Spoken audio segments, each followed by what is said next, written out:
in a state of great disquiet, of anxiety, of inner solemnity.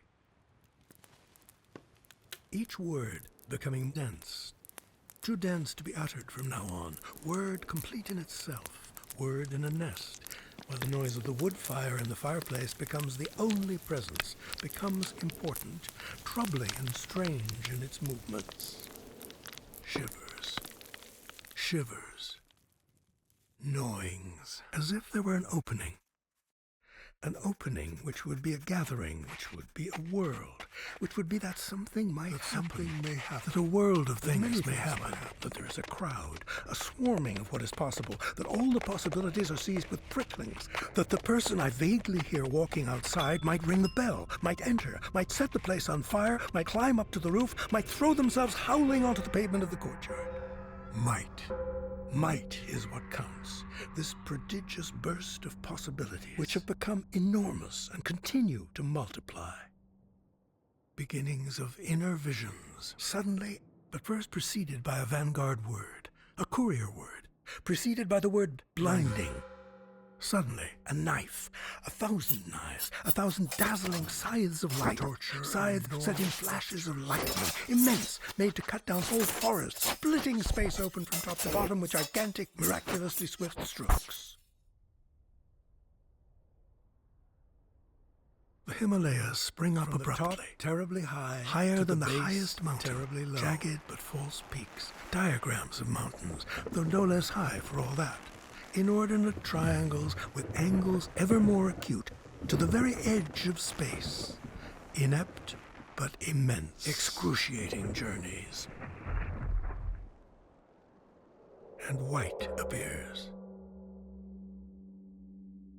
Absolute white, white beyond all whiteness. So white really exists.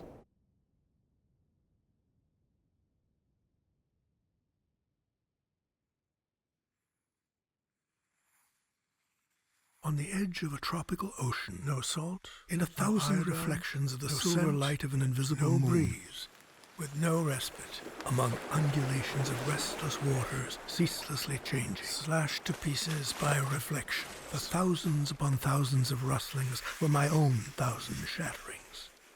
I'm hollowed out. Psst, psst, psst. It rushes along, showing infinite little tremors, the unforgettable furrow.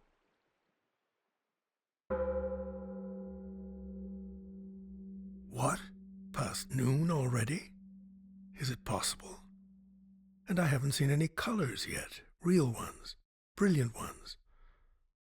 Perhaps I won't see any. First stage toward the visions of colors, then the result apparently of my reflection, released by the thought or by the switch-button word, I'm submerged in thousands of little colored dots, a tidal wave, a deluge, but with each colored globule perfectly distinct, isolated, detached. Green. Not green? Disjunction. I hear my cleaning woman step in the hall. She's come back. Is she going to knock at the door? I hope not. At this moment, I envision my fist striking out with violence in her direction, precipitating 15, 20 times in succession at the end of my extended arm.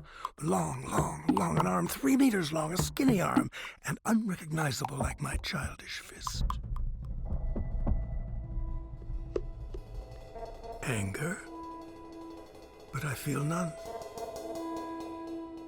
That is the quirk of this mechanism. To express an emotion, it excludes all consciousness of it. That is why you watch like a stranger. This spectacle, veiled and mechanical, wondering if you aren't really silly to want to interpret this ridiculous film as a consequence of an anger which you don't know if you feel, and which at the very most corresponds to, if only no one opens the door.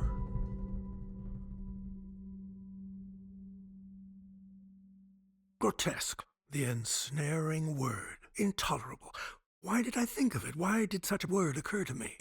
Normally it means nothing to me and departs without a trace, without a ripple. Horrible, this compulsory, incredible, almost muscular cooperation with the disgraceful procession of words, to say nothing of inadmissible, incomprehensible. By means of zigzag strokes, by means of transversal flights, by means of flashing furrows, by means of I don't know what, always beginning again, I see, expressing itself, evading, asserting, securing, abandoning, recovering itself, steadying itself, by means of punctuations, of repetitions, of hesitant jerks, by slow cantings, by visceration, by indiscernible slidings, I see being formed, unformed, re-unformed, a quivering edifice.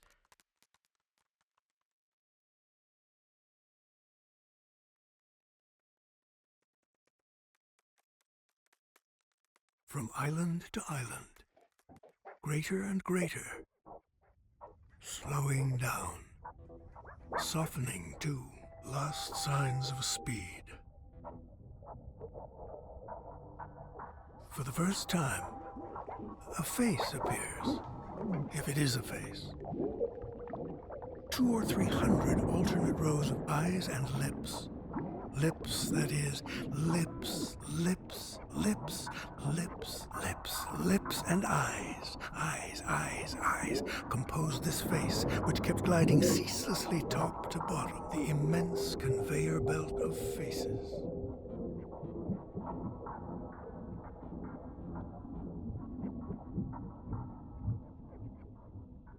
Everything was growing indistinct.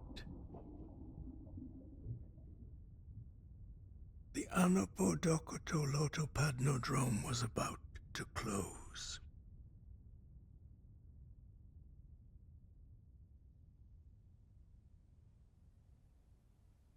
Thus ended my night, bombarded from time to time by wonderful images.